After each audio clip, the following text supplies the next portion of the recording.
ज्या गोष्टीची भीती होती शेवटी तेच झालं काय सांगते पुढे। मी समीक्षा स्वागत करते तुमचं माझ्या मिनी ब्लॉग मध्ये। आज युवीच्या शाळेमध्ये जन्माष्टमीचा प्रोग्राम आहे आणि युवीला कृष्ण बनवून शाळेत पाठवायचं आहे। नेमकाच मला उठायला सुद्धा उशीर झालेला आहे। इकडे मी युवीसाठी आणि युवीच्या बाबासाठी पराठा बनवत आहे। तेवढ्यात युवीच्या बाबाच्या ऑफिसमधून कॉल आलेला आहे की त्यांना आज ऑफिसमध्ये लवकर यायचं आहे, त्याच्यामुळे शाळेत सुद्धा मला सोडायचं आहे। आणि रात्रीपासूनच युवीचे बाबा मला म्हणत होते की युवी तुला ड्रेस घालू देणार की नाही कृष्णाचा, याची मला शंका। त्यांनी नेमकं तेच झालं। त्याला युनिफॉर्म घालायचा होता शाळेचा, कृष्णाचा ड्रेस नाही।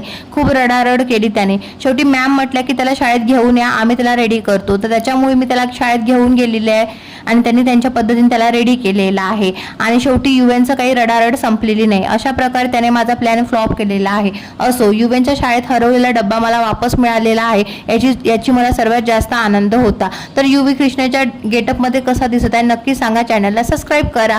जय श्री कृष्ण। बाय।